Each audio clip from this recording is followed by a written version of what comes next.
chicos, ¿qué tal? Vengo de nuevo por el canal para seguir en este caso, como ya habréis visto, en la propuesta de latín con el ud, que era lo que nos quedaba ya ahí en el tintero. Ya sabéis que estuvimos viendo la semana pasada el ud con indicativo y hoy vamos al subjuntivo y ya lo dejamos terminado.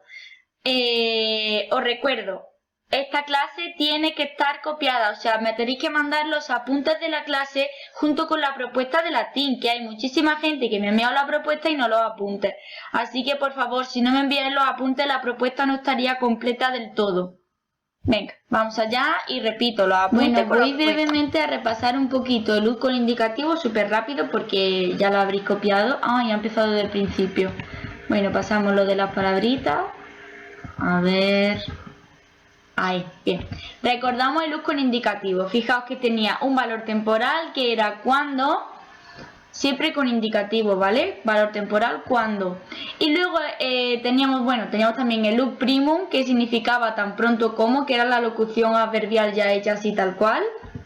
Y luego fijaos que el valor más importante y el que más destacamos y el que os dije que marcarais ahí fuerte con fosforito es el ud con valor comparativo, que es el que mayoritariamente cuando un verbo vaya en indicativo, si lleva un ud, normalmente va a ser el valor comparativo en el 99,9% de los casos, ¿vale? Que sí, que había que traducirlo como. Y luego también estuvimos viendo que con el ud comparativo normalmente aparecían una serie de adverbios o de conjunciones que, bueno, pues nada, que simplemente la oración principal aparecía ese adverbio y esa conjunción y luego por el otro lado pues aparecía el ud. Y cosa muy importante, y repito que va a seguir siendo así para el subjuntivo, que siempre la oración que lleve el ud será la oración subordinada. Tendremos la principal y luego el ud me introducirá la subordinada. Siempre, siempre, igual que pasa con el cum. Y vamos ya a el ud con subjuntivo. En la mayoría de ocasiones, chicos, tengo que deciros que si nos sale un ud, casi seguro siempre nos va a salir con subjuntivo, la verdad, casi seguro. Hombre, el valor comparativo de indicativo sale bastante, pero yo creo que si tienen que decantarse por uno, lo pondrían con subjuntivo, la verdad.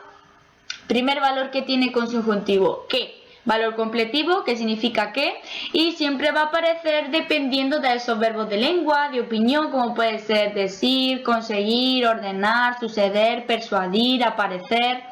Fijaos que siempre en la oración principal me saldrá ese verbo y ese verbo me va a permitir que luego mi ud tome ese valor completivo. Entonces, fijaos en el ejemplo que pone Wolo ud me cundomum hueñas. Quiero que vengas conmigo a casa. La oración principal sería simplemente el wolo, que es mi verbo principal, y como es el verbo querer, va a hacer posible que ese ud tenga el valor completivo que. Entonces, quiero que sería mi ud, y ya hueñas, que sería un presente de subjuntivo, que vengas conmigo a casa, ¿vale? Ahí tenéis ese primer valor del ud con subjuntivo.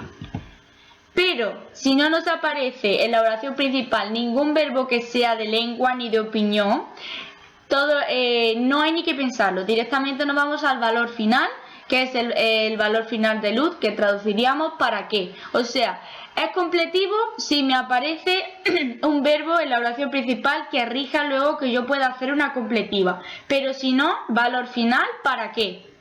Ahí tenéis, y este suele aparecer la mayoría de veces cuando sale con ud. Ahí tenéis el ejemplo, legatos miti ut nuntia feram. Envía legados para que lleven noticias. En este caso, el verbo es mitir, que significa enviar. Pues nada, normal y corriente, no tiene más, simplemente solo tengo que pensar si ponerle completivo o ponerle final. Como en este caso no hay ningún verbo de lengua, pues final. ¿Para qué? Envía legados para que lleven noticias. Fijaos que el feran es un presente del subjuntivo. Oración principal, legatos miti, y a partir del ud, oración subordinada con verbo en subjuntivo. Siguiente, valor consecutivo, de manera que este valor es muy fácil de reconocer porque siempre la oración principal me va a aparecer o bien un adverbio o bien una conjunción, como por ejemplo el ita, el sit, el talis. Entonces eso me va a marcar que mi ud sea un valor consecutivo y se tenga que traducir de tal modo, de modo que, de manera que. Podemos elegir la que queramos. Normalmente de manera que suele ser la que queda mejor. Ahí tenéis el ejemplo. Copia cita colocavit ut quisque tutum requectum averet.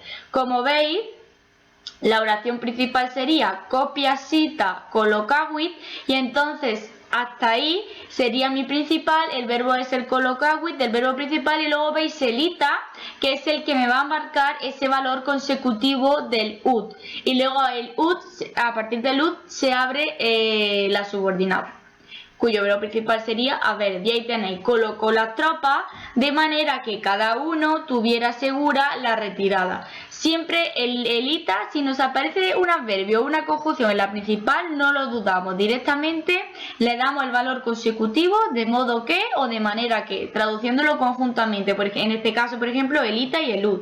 O si hubiera sido el sit, pues el sit y el ud, ¿vale? Tal cual lo cogemos y lo traducimos. Por último tendríamos el ud concesivo, que al igual que pasaba con el con, en la oración principal siempre aparecerá tamen. Por lo tanto, si me aparece tamen en la principal, no lo dudo, el ud también será valor concesivo, aunque ahí tenéis el ejemplo. Udonia contra opinionen acquideren tamen sese victuros esse. Pues traducción, aunque todas las cosas sucedieran en contra de la opinión, sin embargo ellos vencerán. Fijaos, quiero comentar esta oración porque la oración subordinada sería en este caso desde el ud hasta acquideren y luego tenemos el tamen que me introduce la principal. Y fijaos que la principal se abre una oración de infinitivo no concertado porque tiene el infinitivo de futuro activo que sería el victuros esse y luego el sese es mi sujeto en acusativo plural masculino en este caso, ¿vale? ¿Y cómo sé que el sese es plural o es singular? Pues en este caso, cuando yo miro el victuros, que sería el participio de futuro por sí solo, yo veo que acaba en os, por lo tanto el sese tiene que ser acusativo plural. Y traduzco, sin embargo, ellos vencerán, ¿vale? Simplemente comentaros eso. Pues hasta aquí el ud.